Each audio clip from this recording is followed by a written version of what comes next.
کہ طالبان پاکستان کا کوئی بھی ممبر، کوئی بھی عہدیدار، کوئی بھی امیر اس کی جہاں بھی دسترس ہے وہ جوابی حملے کرے پاکستان کے اندر۔ پاکستانی افواج نے گزشتہ 3 روز میں کم و بیش 30 دہشت گردوں کا خاتمہ کیا ہے۔ جاوید وینس نالج ٹی وی میں ہم آج بہت ہی تشویشناک خبر لے کے آئے ہیں۔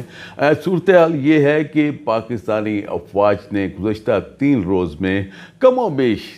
30 دہشت گردوں کا خاتمہ کیا ہے مختلف علاقوں میں آپریشن کرتے ہوئے، اور اس کے بعد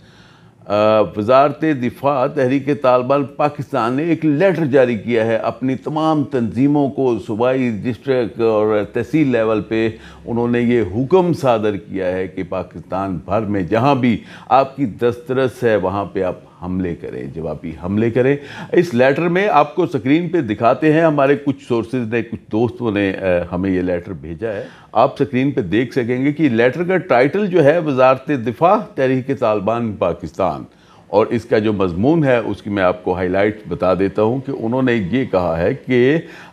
عسکری اداروں کی جانب سے ضلع لکی مروت سمیت مختلف علاقوں میں ہمارے خلاف آپریشن کیے گئے ہیں، ہمارے لوگوں کو ہٹ کیا گیا ہے، تو اس کے جواب میں اب تحریک طالبان پاکستان کا کوئی بھی ممبر، کوئی بھی عہدیدار،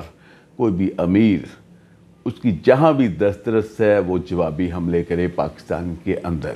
اور عوام کے نام ایک آخری پیرا ان کا یہ ہے کہ ہم پاکستان کی عوام کی خدمت میں عرض کرتے ہیں کہ ہم نے بارہا آپ کو خبردار کیا اور مسلسل صبر سے کام لیا تاکہ مذاکراتی عمل کم از کم ہماری طرف سے سبوتاژ نہ ہو، مگر عسکری اداروں نے ہمارے اوپر حملے جاری رکھے، لہٰذا ملک بھر میں ہمارے انتقامی حملے بھی شروع ہوں گے۔ یہ وزارت دفاع تحریک طالبان کا ٹائٹل ہے اس لیٹر پہ، آپ کو سکرین پہ دکھا رہے ہیں ہم یہ لیٹر۔ تو بڑی تشویشناک صورتحال ہے، اس میں یہ ہے کہ افواج پاکستان بھرپور انداز میں ان دہشت گردوں کے خلاف جو ہے کارروائی جاری رکھے ہوئے ہیں۔ عوام کو یہ چاہیے کہ اب نسبتاً پہلے سے بہت زیادہ محتاط ہو جائیں، اب وہ محتاط ہو جائیں، خاص کر جو ٹورسٹ لوگ جا رہے ہیں دور دراز کے علاقوں میں، ان کو چاہیے اب کچھ عرصہ وہ اپنے ٹور روک لیں، اور جو حساس جگہیں ہیں ہم گورنمنٹ سے بھی امید کرتے ہیں کہ وہ وہاں پہ سیکورٹی بڑھا دیں گے، کیونکہ سچویشن خطرناک نظر آ رہی ہے۔ لیکن اللہ تعالیٰ سے دعا ہے اللہ پاک ہمارے ملک کو سلامت رکھے۔ آپ تک یہ خبر پہنچانی تھی تاکہ اپنے آپ کو محفوظ رکھنے کے لیے آپ حفاظتی اقدامات پہ عمل کرتے رہیں۔ اللہ حافظ۔